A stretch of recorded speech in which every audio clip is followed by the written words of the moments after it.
तुम्हारा अपराधी मैं हूं पार्वती। मैंने ही तुम्हारे पुत्र का वध किया है।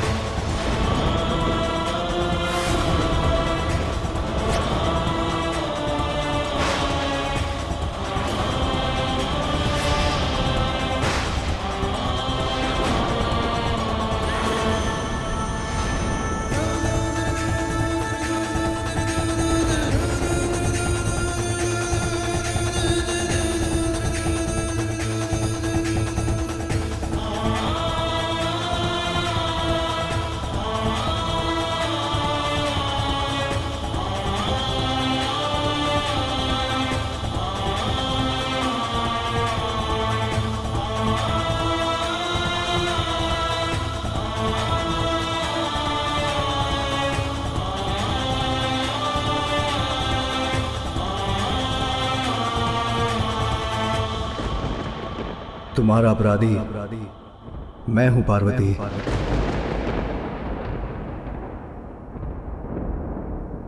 आपने किया मेरे पुत्र का वध, किंतु क्यों स्वामी? ऐसा क्या अपराध किया था उस बालक ने?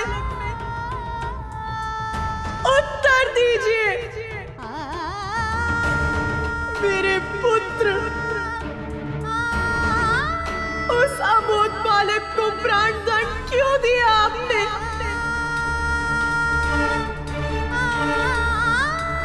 मैंने कुछ पूछा है आपसे, उत्तर दीजिए।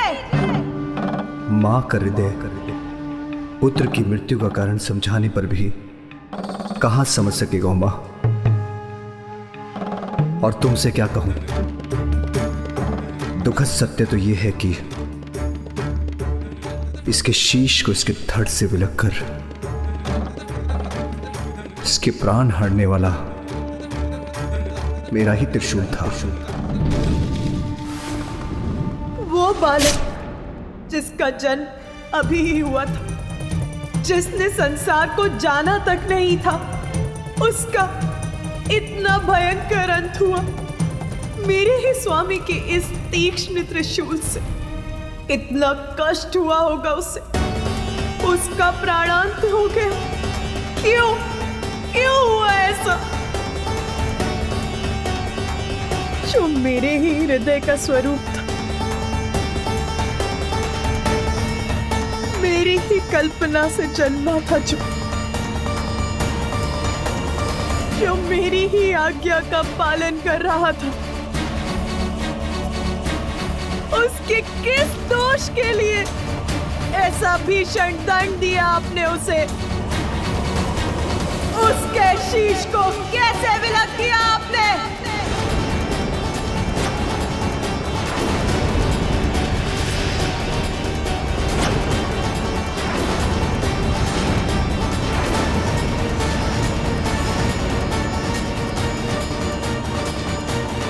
माता महाशक्ति का क्रोध जागृत हो रहा है। माता कुपित हो कदाचित हमें भयंकर दंड देंगी।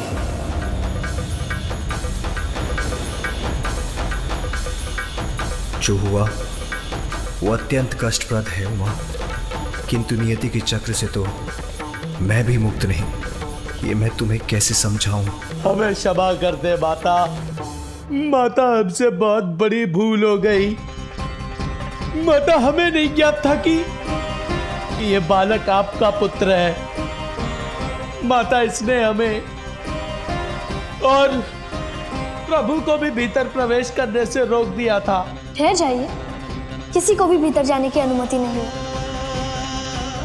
माता, जब उसका विरोध कर भीतर प्रवेश करने का प्रयास किया तो उसने हम सभी को पराजित कर हमारी दुर्दशा कर दी। किंतु माता, उसमें दोष हमारा ही है। वो प्रभु ने तो मात्र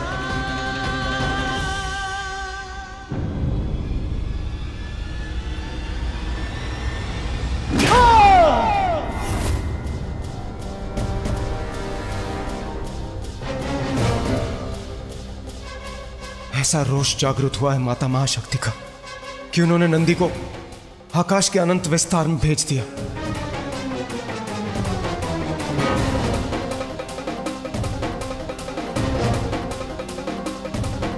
किसी को भीतर नहीं जाने दिया ना मेरे पुत्र ने। आप सभी के अनुसार ये था उसका अपराध।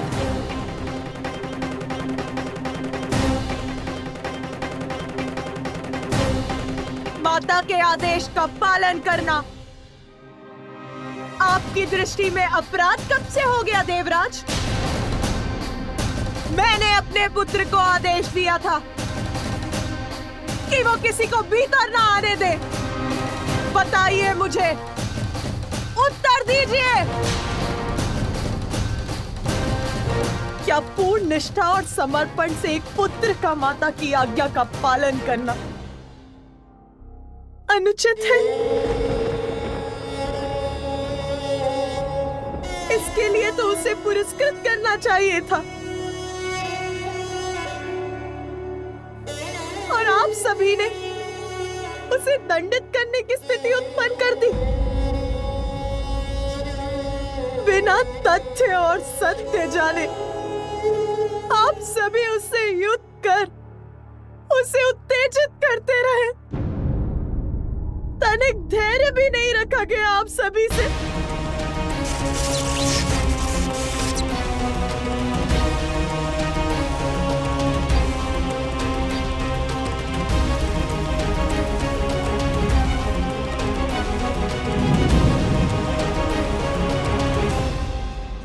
सभी देवता एक साथ होकर एक बालक पर अपना शौर्य प्रदर्शित करते रहे।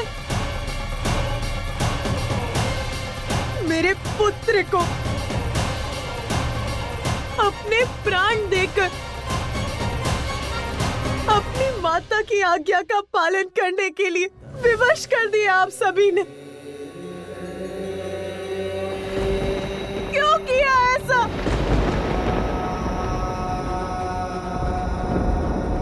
एक बार भी नहीं सोचा कि जिस असाधारण बालक ने आपको भवन में जाने से रोक दिया, जिसने अपनी शक्ति से आप सभी देवताओं को परास्त कर दिया, वो कौन हो सकता है? और यदि उसने आपको रोक ही दिया था तो थोड़ी प्रतीक्षा ही कर लेते। मैं अपना स्नान और अन्य कार्य कर यहाँ आने ही वाली थी, तब आप सभी से उसका परिचय करा देती। किंतु देवताओं का अहंकार ये कैसे स्वीकार करता कि एक अल्पायु बालक उनकी शक्ति को ललकारने में सक्षम हो रहा है? बताइए मुझे, महादेव या उनके गढ़ों के भीतर न जाने से सृष्टि की किस महत्वपूर्ण लीला में बाधा आ रही थी? एक बालक से संघर्षरत हो गए आप सभी देवता। क्या यही है आपका पराक्रम?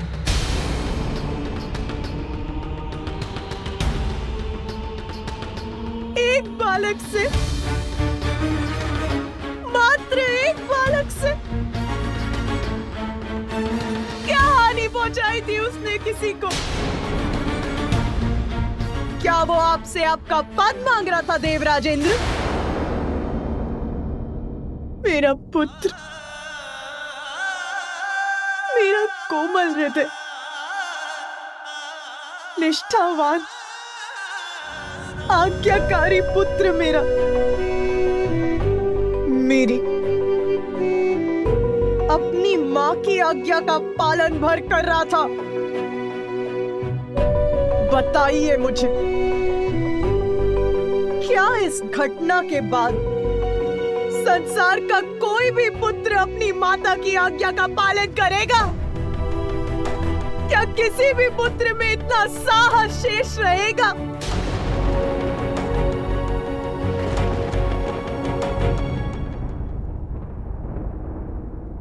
आपको ज्ञात है मैंने पुत्र प्राप्ति के लिए कितनी प्रतीक्षा की है। कितने समय से पुत्र प्राप्ति की प्रबल इच्छा रही है मेरे हृदय में। इसका तनिक भी अनुमान है आपको कि पुत्र प्राप्ति का वरदान प्राप्त करने के लिए मैंने कितने कष्ट सहे हैं? बताइए, है ज्ञात आपको?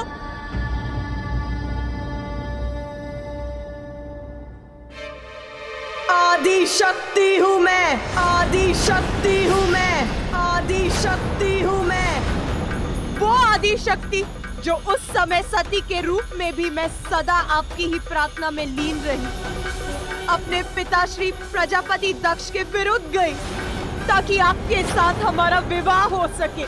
बस! सती, ये कदापि नहीं हो सकता। मैं तुम्हारा विवाह उस शिव बैरागी से कदापि नहीं होने दूंगा। अनेकों कष्ट सहे, तब कहीं जाकर ब्रह्मदेव की सहायता से हमारा विवाह हुआ, परंतु उस विवाह के बाद भी मेरे कष्ट कम नहीं हुए।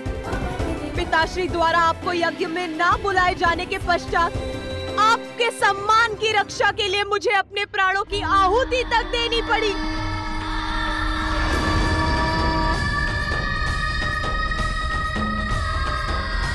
सती का अंत अवश्य हुआ, किंतु उसकी इच्छा पूर्ण रही।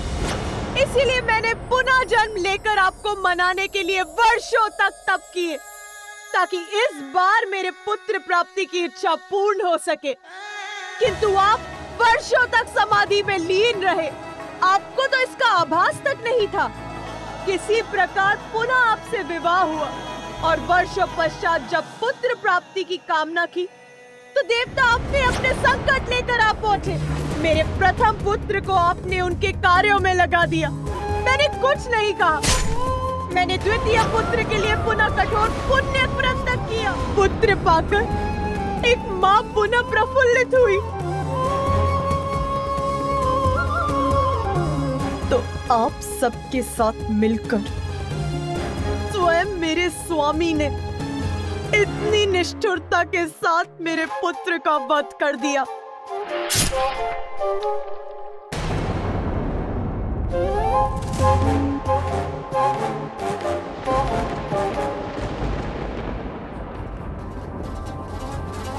स्वामी,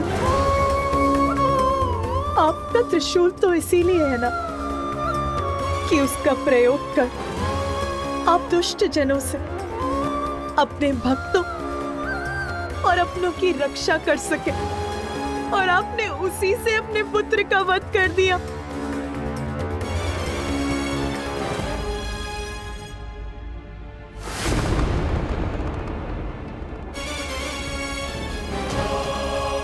मुझे बताइए महादेव, क्या शीश विलक करने के सिवाय आप कुछ और भी कर सकते हैं? स्मरण है आपको कि सृष्टि के प्रारंभ में आपने काल भैरव का रूप धारण करके ब्रह्मदेव का ही शीश उनके धड़ से विलक कर दिया था, और फिर वीरभद्र का रूप धारण कर आपने प्रजापति दक्ष का भी शीश उनके धड़ से विलक कर दिया।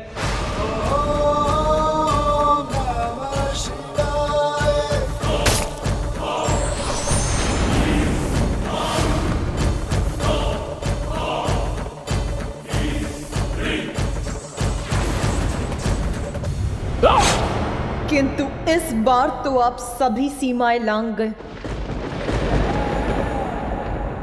आपके जिस पुत्र को आपका स्नेह प्राप्त होना चाहिए था, आपने उसी पुत्र का शीश उसके शरीर से विलक कर दिया।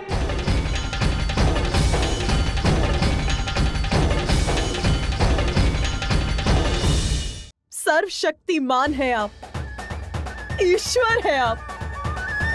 तो उसका अर्थ ये नहीं कि जब आपकी इच्छा हो आप किसी को भी शत में छत कर देंगे, यहाँ तक कि अपने पुत्र को भी।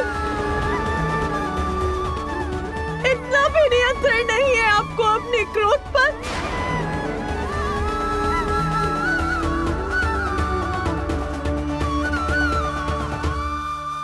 मुझे मेरा पुत्र पुनः चाहिए। आप तो ईश्वर है ना महादेव, मेरे पुत्र को पुनर्जीवित कीजिए।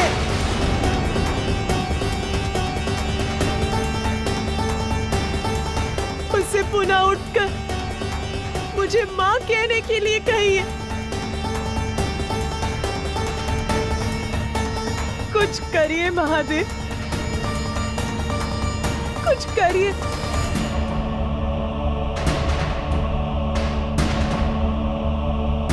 अन्यथा मैं भी अपना नियंत्रण खो दूंगी।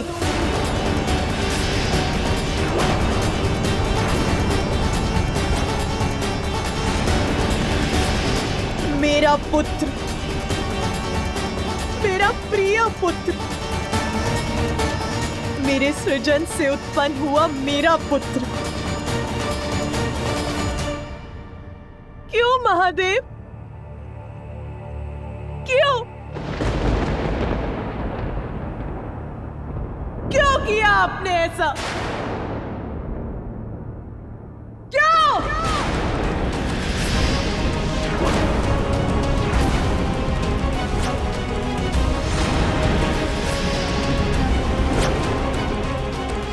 देवी पार्वती का क्रोध अपने चरम पर है, और अगर उन्होंने प्रचंड रूप धारण कर लिया तो अनर्थ हो जाएगा।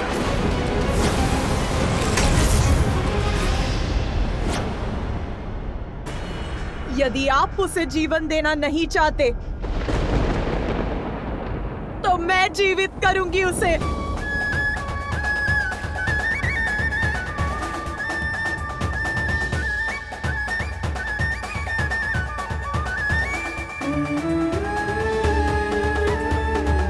मैंने ही उसका सृजन कर उसे जीवन दिया है, तो मैं ही उसे पुनर्जीवित करूंगी।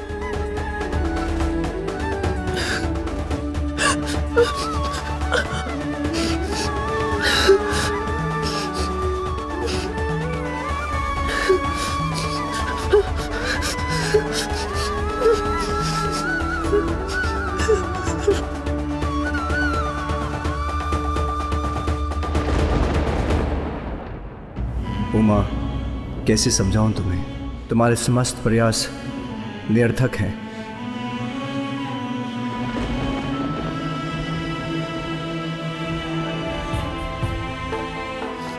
ये क्या हो रहा है? इसका शीश क्यों नहीं बना पा रही हूं मैं? उसे जीवन क्यों नहीं दे पा रही हूं मैं?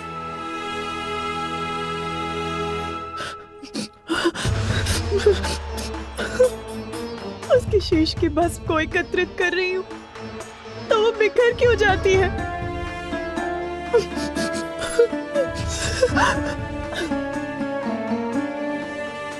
रुक जाओ उमा, तुम्हारा प्रयास व्यर्थ है। उसकी मां हूं मैं, मेरा प्रयास व्यर्थ कैसे हो सकता है? ये शीश मेरे त्रिशूल के प्रहार से भस्म हुआ है, और मेरे त्रिशूल से भस्म होकर कोई पुनः जीवित नहीं हो सकता। इसका शीश सदा के लिए नष्ट हो चुका है।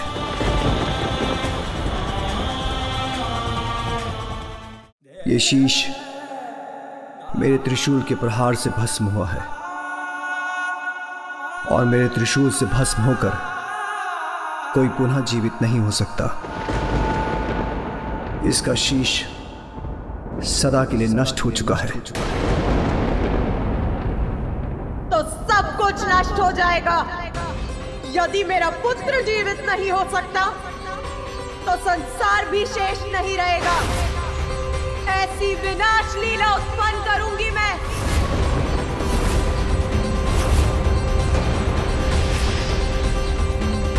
आप सभी नारी को क्या समझते हैं? भले ही कुछ भी होता रहे, आप सभी कुछ भी करते रहे और वो शांति से सब कुछ सहती रहेगी? नहीं।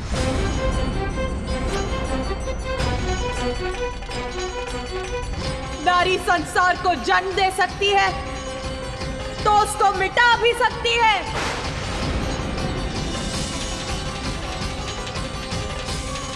अब सर्वत्र विनाश ही विनाश होगा, कोई शेष नहीं रहेगा।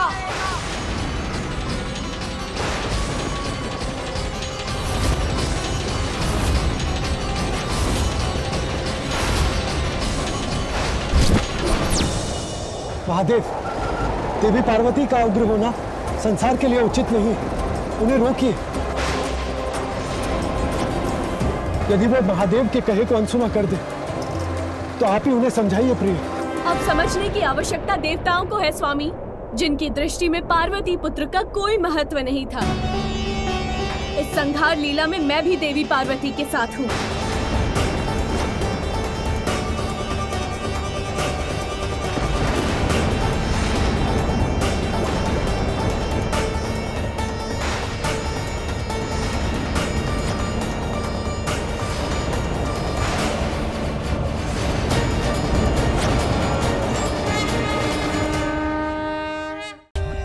For more updates, subscribe to our channel, click the show links and enjoy watching the videos.